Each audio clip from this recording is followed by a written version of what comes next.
नमस्कार, आपण पाहत आहात पुणे लाईव्ह न्यूज। पाहुयात आज दिवसभरातील ठळक घडामोडी। फुकटचे मद्य आणि महिन्याला 2000 रुपये खंडणी देण्यासाठी मद्य विक्रेत्याला मारहाण केली। ही घटना चाकण एमआयडीसी मधील निघोजे तालुका खेड येथील मद्य विक्री दुकानासमोर सकाळी 10 वाजण्याच्या सुमारास घडली। फिर्यादी आनंद शर्मा वयवर्ष 21 राहणार निघोजे यास आरोपी रामदास हनपुडे वयवर्ष 38 यांनी लाथाबुक्क्यांनी मारहाण केली। कोयता हवेत फिरवून नागरिकांना धमकी दिली। या विरोधात फिर्यादीने म्हाळुंगे एमआयडीसी पोलिसांत फिर्याद दिली आहे। परवाना नसताना एकाने कंपनीच्या आवारात उभ्या केलेल्या पिकअप वाहनाला असलेली चावी पाहून ते बाहेर काढले, मात्र त्याच्या धडकेत 2 लहान मुले गंभीर जखमी झाली।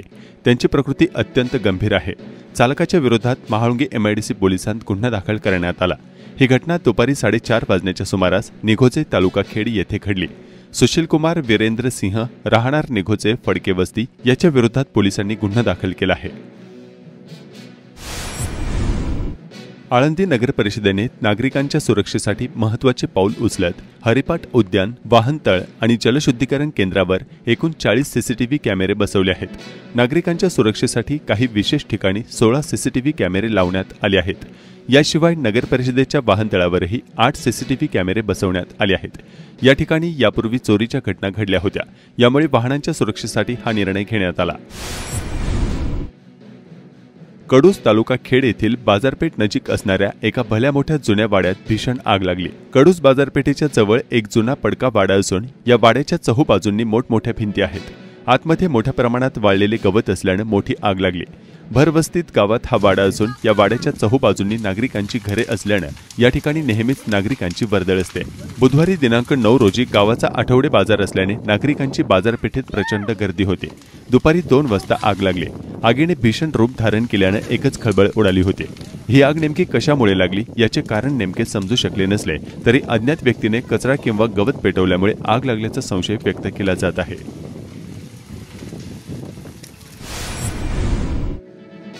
गौतमी पाटीलच्या ऑर्केस्ट्राच्या कार्यक्रमामध्ये उभा राहून नाचला या कारणावरून युवकाला दगडाने आणि लाथाबुक्क्यांनी बेदम मारहाणीची घटना दिनांक 8 एप्रिल 2025 रोजी दोंदे तालुका खेड या ठिकाणी घडली। आदेश मंगेश पाटोळे वयवर्ष 23 राहणार वडगाव पाटोळे तालुका खेड असे मारहाणीत जखमी झालेल्या युवकाचे नाव आहे। पृथ्वीराज भोसले पूर्ण नाव माहिती नाही, राहणार वडगाव पाटोळे तालुका खेड सध्या राहणार खेड असे गुन्हा दाखल झालेल्या युवकाचे नाव आहे। याबाबत खेड पोलिसांनी दिलेल्या माहितीनुसार फिर्यादी मोटरसायकलवर दोंदे गावाच्या यात्रेतील ऑर्केस्ट्राचा कार्यक्रम पाहून घरी जात असताना आरोपी पृथ्वीराज भोसले याने मोटरसायकलवरून खाली ओढून रस्त्यावर पाडून हा पण होता का ऑर्केस्ट्रामध्ये उभा राहून नाचायला, याला लय माज आहे असे म्हणून फिर्यादीला लाथाबुक्क्यांनी मारहाण केली। खेड पोलीस स्टेशन परिसरातील 99 बेवारस मोटरसायकलींचा लिलाव होणार आहे। याबाबतची माहिती खेड पोलिसांनी दिली आहे। आळंदी शहराच्या नजीक असलेल्या चऱ्होली खुर्द तालुका खेड येथील गट क्रमांक 73 मधील 5 एकर क्षेत्रावर शेतीचे विकसन करून विकण्यात आलेल्या प्लॉटिंगवर पुणे महानगर प्रदेश विकसन प्राधिकरण अर्थात पीएमआरडीएने धडक कारवाई केली असून विकसन परवानगी न घेता प्लॉटिंग केल्याने हे प्लॉटिंग अनधिकृत असल्याचे सांगत पीएमआरडीएने येथील सिमेंट रस्ते, विजेचे खांब, प्रवेशद्वार, सिमेंट गेट व इतर गोष्टी पोकलेन यंत्राच्या सहाय्याने पाडले। पीएमआरडीएचे तहसीलदार रवींद्र रांजणे यांनी ही कारवाई केली आहे। सदरच्या 5 एकर क्षेत्रामधील सुमारे 4.5 एकर क्षेत्र हे प्लॉटिंग धारकांनी खरेदी केले होते। काही दिवसांतच या ठिकाणी बांधकामे होणार होती। असे असताना ही कारवाई झाल्याने प्लॉटिंग धारक संकटात आले आहेत। आमची बाजू समजून न घेता एकतर्फी कारवाई झाल्याचे स्थानिकांनी सांगितले आहे। भीमाशंकर तळेघर वाडा ते राजगुरुनगर रस्ता राष्ट्रीय महामार्ग क्रमांक 60 या रस्त्याचे सिमेंट कॉन्क्रीट दुपदरीकरण प्रकल्प मंजूर झाल्यानंतर त्याचे राजपत्र प्रसिद्ध करण्यात आले आहे। खेड तालुक्यातील भीमाशंकर तळेघर वाडा ते राजगुरुनगर हा रस्ता राष्ट्रीय महामार्ग क्रमांक 60 हा 25 गावांमधून जाणार आहे। राजगुरुनगर ते भीमाशंकर 60.25 किलोमीटरचा हा रस्ता असून 87 हेक्टर 3668 आर क्षेत्र संपादित होणार आहे। खेड तालुक्यातील कारकुडे, खरोशी, आव्हाट, वाडा, तिफणवाडी, धुवोली, शिरगाव, टोकावडे, कडधे, कान्हेवाडी बुद्रुक, मोहकल, कमान, चास, आखरवाडी, पांगरी, पाडळी, सातकरस्थळ, चांडोली तर्फे खेड, वडगाव नजीक खेड, दरकवाडी, वाळत, डेहणे, बुरसेवाडी, गुंडाळवाडी, वांजळे या गावांमधून हा नवीन रस्ता जाणार असून जमिनी संपादित होणार आहेत। खेड तालुक्यातील कडदे गावात बुधवारी 9 एप्रिल 2025 रोजी सायंकाळी शेतात पाणी देण्यासाठी जाणाऱ्या शेतकऱ्यांना बिबट्या दिसला। याबाबतची माहिती स्थानिक शेतकरी सोमनाथ पंढरीनाथ नाईककडे यांनी पुणे लाईव्हला याबाबतची व्हिडिओ पाठवून दिली आहे। वनविभागाने तत्काळ याची दखल घेऊन उपाययोजना करण्याची मागणी होत आहे।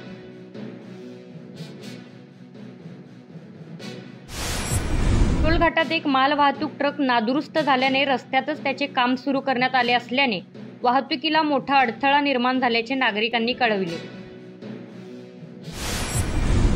चाकण नगर परिषद आणि चाकण वाहतूक शाखा यांनी शहरात नो पार्किंगमध्ये उभी वाहने करणाऱ्या मंडळींवरती कारवाईचा सपाटा लावला आहे। नो पार्किंगमध्ये असलेल्या गाड्या पकडल्यामुळे नागरिक हैराण होऊ लागल्याचे चित्र चाकणमध्ये दिसून येत आहे। एकीकडे शहरात अधिकृत प्रशस्त पार्किंगची व्यवस्था नसताना अशा प्रकारे कारवाईचा बडगा उगारला जात असल्याने नागरिकांमध्ये मोठा रोष होत आहे। आळंदी येथे माऊली मंदिरात एकादशी दिनी भाविकांची दर्शनास मोठी गर्दी झाली होती। श्रींच्या गाभाऱ्यात लक्षवेधी पुष्प सजावट करण्यात आली होती। चाकण शहरात वाहतुकीचे 3:13 वाजले आहेत। पुणे नाशिक महामार्गावर दुपारच्या वेळी वाहतूक पोलीस अनेक चौकांमध्ये गायब असतात, त्यामुळे सिग्नल मोडून प्रत्येकजण पुढे जाण्याचा प्रयत्न करतो आणि त्यानंतर काय स्थिती होते याचा अनुभव नागरिकांना दुपारच्या वेळी येत आहे। चाकण आंबेठाण चौक भागात वाहतुकीच्या खेळखंडोबाचे असे चित्र पाहावयास मिळत आहे।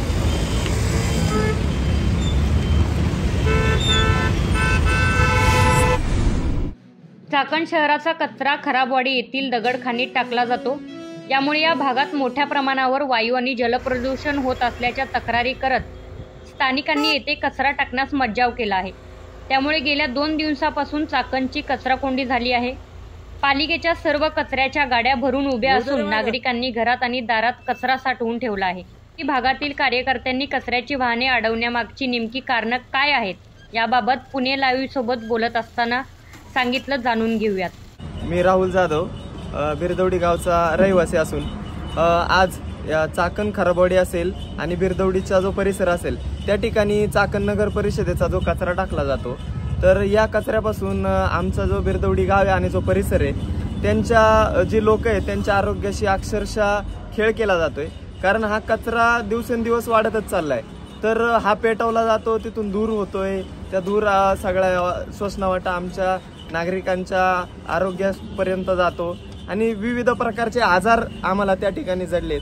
तर आमची एकच मागणी आहे की गेले 15 वर्ष झाले की आम्ही जो कचरा आहे चाकण नगर परिषदेचा तो इथं टाकू नये म्हणून जे काय आंदोलन करतोय त्याला काही फारसं यश येत नाही। गेल्या 2-3 दिवस झाले आम्ही चाकण नगर परिषदेचा कचऱ्याच्या गाड्या थांबवल्या आहेत, कारण कित्येक वर्ष झाले की आम्हाला त्यापासून सुटकाच होत नाहीये। तर आम्हाला असं वाटतं की चाकण नगर परिषदेने त्यांच्या हद्दीत काही पर्यायी जागा शोधावी आणि या कचऱ्याची योग्य ती विल्हेवाट लावी आणि आमच्या जो आरोग्याशी जो काही खेळ यांनी चालवला आहे तो थांबवा असं आम्हाला वाटतं। दिवसांपासून तुम्ही जी कचराकोंडी केलेली आहे त्याच्यामुळे संपूर्ण शहरात कचरा तुंबलाय। सगळ्या लोकांच्या घरात कचरा आहे, चाकणच्या नगर परिषदेच्या गाड्या आहेत, त्या गाड्या सगळ्या कचऱ्याच्या तशाच उभ्या आहेत भरून। मग आता तुम्ही ही अशीच कचराकोंडी चालू ठेवणार आहे का काही मुदत देणार आहे नगर परिषद? 15 वर्ष मुदतवाढ होतीच की, तरी यांनी ते पर्यायी जागेचा शोध नाहीच घेतला ना। मग अजून आम्ही किती दिवस थांबायचं? त्यामुळे आता उत्तरे नाहीच असेल। मी शैलेश दिलीप पडके, राहणार बिरदवडी। जो चाकण नगर परिषदचा जो कचरा डेपो अनधिकृत कचरा डेपो आहे या ठिकाणी येतो, आम्ही गेली 15 वर्ष झाले या कचरा डेपोचं सहन करतोय आणि आता सुद्धा हे कायम म्हणतात की थोड्या दिवस, पण आता आपण हा कचरा कायमस्वरूपी बंद करावा, याचा या कचऱ्याला कायम आमचा विरोध राहील। प्रमुख जिल्हा मार्ग 20 चाकण राक्षेवाडी रस्ता काम गेल्या वर्षभरापासून सुरू असून ते पूर्ण होताना दिसत नाही। आता नूतन मुख्याधिकारी अंकुश जाधव यांनी याबाबत संबंधित ठेकेदार यास नोटीस व दंडात्मक कारवाई करणार असल्याचे सांगितले आहे, परंतु तरी देखील काम सुरू झाले नाही अशी परिस्थिती आहे। मर्जीतले ठेकेदार देण्याच्या प्रवृत्तीमुळे काम रखडत असल्याचे स्थानिक नागरिक सांगत आहेत। एकूणच या घटनेची दखल आता थेट खेडचे आमदार बाबाजी काळे यांनी घेतली आहे। पुणे महानगर क्षेत्रीय विकास प्राधिकरणाचा म्हणजेच पीएमआरडीएचा प्रारूप विकास आराखडा शासनाने रद्द केला आहे। मात्र त्या माध्यमातून होणारे वेगवेगळे प्रकल्प, रस्त्याचे नियोजन याची काय होणार हा प्रश्न अद्याप सोडवता आला नाही। गेल्या 8 दिवसांपासून या निर्णयावर पीएमआरडीए कार्यालयातच बैठकांचे सत्र सुरू आहे। त्या माध्यमातून प्रकल्प आणि रस्ते कसे वाचतील अथवा त्यातून विकास कामे कशी उभी राहतील याबाबत चर्चा केली जात आहे। हा विकास आराखडा रद्द झाल्याने अनेक प्रश्न निर्माण झाले आहेत।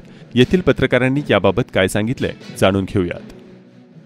पुणे महानगर क्षेत्रीय विकास प्राधिकरणाचा म्हणजेच PMRDचा प्रारूप विकास आराखडा शासनाने रद्द केला आहे. मात्र या माध्यमातून होणारे वेगवेगळे प्रकल्प, रस्त्याचे नियोजन याचे काय होणार हा प्रश्न अद्याप सोडवता आलेला नाही.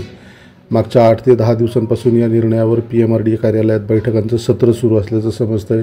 त्या माध्यमातून प्रकल्प आणि रस्ते कसे वाचवता येतील अथवा त्यातून विकास कामे कशी उभी राहतील याबाबत चर्चा केली जात आहे. याविषयी सर्व प्रकल्प शाबूत राहतील असं याबाबत आयुक्तांनी स्पष्ट केलंय. PMRDचा प्रारूप विकास आराखडा शासनाने रद्द केल्यानंतर आता त्याबाबत पुढील नियोजन सुरू करण्यात आलं आहे. त्यातील प्रकल्प, रस्ते, विकास कामे आणि नियोजनाबाबत आढावा घेण्यात येत आहे. यामध्ये प्रामुख्याने अभियांत्रिकी विभाग, नियोजन विभाग आणि विकास परवानगी विभाग यातील अधिकाऱ्यांना वेगवेगळ्या माध्यमातून हे प्रकल्प कसे वाचवता येतील याबाबत चर्चा सुरू आहे. विकास आराखड्यामध्ये चुकीचे रस्ते, आरक्षण याबाबत खूप मोठ्या प्रमाणावर हरकती आल्या होत्या. त्यामुळे प्राधिकरणाला हा प्रारूप विकास आराखडा अखेर रद्द करण्याची नामुष्की त्यांच्यावरती आली होती. या आराखड्याच्या माध्यमातून महत्त्वाचं म्हणजे या महामार्गाला जोडणारे रस्ते, औद्योगिक क्षेत्राला जोडणारे रस्ते, 2 गावांमधील अंतर कमी होण्यासाठी उभारण्यात येणारे उड्डाण पूल अशा विविध बाबींचा यामध्ये समावेश होता. यातून जवळपास 1638 चौरस मीटरचा क्षेत्राचा जो विकास आहे तो करण्यात येणार होता. ग्रामीण भागातील 8 ग्रोथ सेंटरच्या माध्यमातून विकासाचे नियोजन करण्यात आलं होतं. त्यातच गावातील पर्यटन क्षेत्रापासून देवस्थानं जी होती याचा देखील त्यामध्ये समावेश होता. एका खाजगी कंपनीच्या माध्यमातून करोडो रुपयांचा आराखडा अंतिम टप्प्यात होता. त्यामुळे हे प्रकल्प पुढे सुरू राहणार का असा मोठा प्रश्न उपस्थित केला जातोय. विकास आराखडा रद्द झाल्यानंतर आपला तालुका, आपलं गाव यासाठी नेमकं काय असा प्रश्नसुद्धा या PMRD हद्दीतल्या अनेकांना पडला आहे. त्यामुळे जिल्ह्यातील विविध गावचे सरपंच, त्याचप्रमाणे वेगवेगळ्या तालुक्यांचे लोकप्रतिनिधी, आमदार हे या प्रकल्पाबाबत पुढं काय याची माहिती घेताना दिसत आहेत. काही दिवसांपूर्वी राज्याचे उपमुख्यमंत्री अजित पवार यांनी याबाबत आढावा घेतला होता. त्यानंतर शिंदे गटाच्या काही खासदारांनी देखील याबाबत बैठक बोलावली असल्याचं समजतंय. यामध्ये प्रामुख्याने खेड, मुळशी, मावळ या महत्त्वाच्या तालुक्यातून विकास आराखड्याचे पुढचे नियोजन काय असणार यासाठी काही लोकप्रतिनिधी आयुक्तांपर्यंत जात आहेत. PMRDचा प्रारूप विकास आराखडा शासनाने रद्द केल्याने या भागातल्या रस्त्यांचा नेमका काय होणार असा जो प्रश्न विचारला जातोय. त्यामध्ये विकास आराखडा रद्द झाला आहे, त्यामुळे रस्त्यांचं जाळे उभारणार आणि त्यानंतर टाउन प्लॅनिंग स्कीम असा निर्णय घेण्यात आला आहे. वेगवेगळ्या तालुक्यातील नियोजित रस्ते, त्याच्यानंतर लोकप्रतिनिधींनी सुचवलेल्या काही रस्त्यांचा त्यामध्ये समावेश आहे. त्यामुळे पहिल्या आराखड्यातील रस्ते हे नवीन प्रकल्पात राहतील का असा प्रश्न सर्वांना पडला आहे. PMRDचा प्रारूप विकास आराखडा शासनानं रद्द केल्यानं खेड तालुक्यातल्या नागरिकांवरती याचा खूप मोठा परिणाम झाला आहे. तो असा आहे की मोठ्या प्रमाणावरती जी आरक्षणं या भागामध्ये पडलेली होती त्या आरक्षणांमुळं नागरिकांमध्ये प्रचंड अस्वस्थता होती. काही वर्षापूर्वी अचानक PMRD यांनी रस्ते आणि विविध कारणांनी आरक्षणे या भागात टाकली होती. अशा जबरदस्तीच्या आरक्षणानं तोंड दाबून बुक्क्यांचा मार अशी अवस्था खेड तालुक्यातल्या अनेक नागरिकांची झाली होती. आता हा विकास आराखडा शासनानं रद्द केल्यानं काही काळासाठी तरी या भागातील जनतेने सुटकेचा सुस्कारा सोडलाय अशी स्थिती आहे. राजगुरुनगर शहर परिसरातील चांडोली तालुका खेड येथील गट नंबर 126 बाबत तत्कालीन तहसीलदार सुचित्रा आमले यांनी अटी आणि शर्तीचा भंग करून अनधिकाराने भोगवटा 1 करून नजराना भरून घेतला. नंतर नागरिकांनी प्लॉट खरेदी केले. नंतर तहसीलदार ज्योती देवरे यांनी जमीन सरकार जमा करण्याचा आदेश दिला. या अन्यायाच्या विरोधात प्लॉटधारकांनी जिल्हाधिकारी कार्यालय पुणे या ठिकाणी धरणे आंदोलन केले. आंदोलकांनी जिल्हाधिकारी जितेंद्र डोडी यांची भेट घेतली. 10 दिवसांत अहवाल मागून कार्यवाहीचे त्यांनी आश्वासन दिले. गट नंबर 126 मधील बाधित प्लॉट धारक खेड तालुक्यात औदर गावचे आदर्श शिक्षक भाऊसाहेब आढाव यांना राष्ट्रसेवा परिषद संचलित मराठी बोली पुणे यांच्या वतीने उल्लेखनीय कार्याबद्दल राज्यस्तरीय पुरस्काराने सन्मानित करण्यात आले. वाकीबुद्रुक तालुका खेड येथील ग्रामपंचायतच्या उपसरपंचपदी रमेश बबन टोपे यांची निवड झाली. निवडीनंतर ग्रामस्थांनी आनंद व्यक्त केला. पुणे जिल्ह्याच्या खेड तालुक्यातील शेतकऱ्यांची भूमाफियांकडून फसवणूक झाल्याची तक्रार प्राप्त झाल्यानुसार महसूल मंत्री चंद्रशेखर बावनकुळे यांच्या अध्यक्षतेखाली मंत्रालयात बैठक झाली. या बैठकीत झालेल्या चर्चेनुसार या प्रकरणाची व्याप्ती लक्षात घेता विशेष तपास पथकाची म्हणजेच SIT नेमण्याबाबत मुख्यमंत्र्यांशी चर्चा करणार असल्याची माहिती मंत्री बावनकुळे यांनी यावेळी माध्यमांना दिली. नमस्कार, आपण पाहत आहात पुणे लाईव्ह न्यूज.